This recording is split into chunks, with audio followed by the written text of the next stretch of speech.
yanjye. Abafite gift muzishyire hafi kugira ngo tuze gucunguza uburyo umwete. Umutoni Rachel cyangwa Umutoni Lecho, amashyi menshi cyane. Nawe nagira ngo Dorcas uze hano, utambuka uze hano. Vestine nanjye urumva ko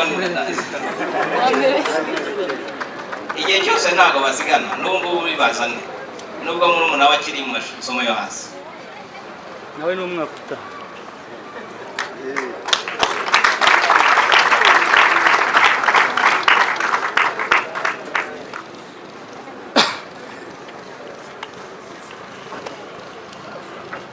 Mubaze mumwire Vestine n'ubuhe Dorcas kubera niyo wabibwira none ejo ndongera nkagira gutenga bibe.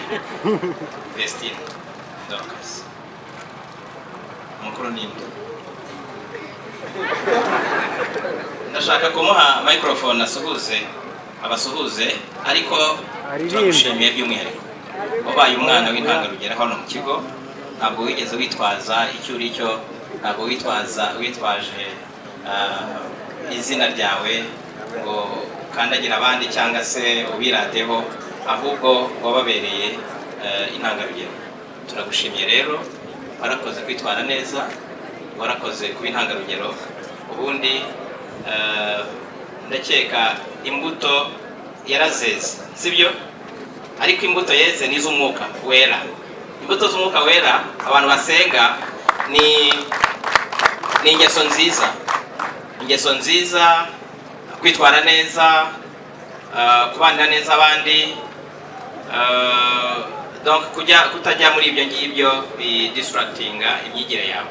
So yabaye rero intangarugero kandi turamushimiye. Ndagira ngo mumpere amashyi mwese, aba abanyeshuri n'ababyeyi.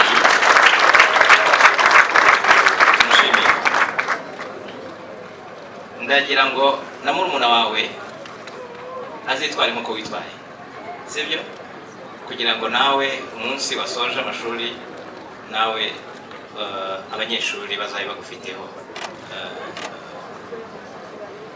urugero rwiza sibyo. So reka muhe microphone avuge, abasuhuze ndetse agaragaze n'ibyishimo bye uburyo yishimiye umunsi.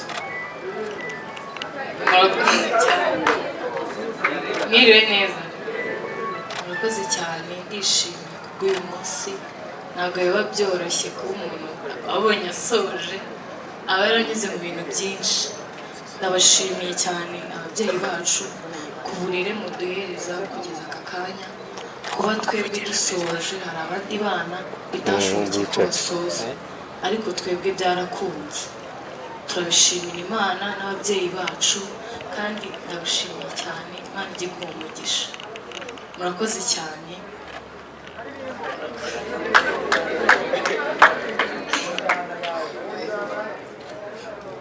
Azaririmba utaha cyangwa aza kubikora nyuma. Ndabashimiye, bashimiye uburyo ibikorwa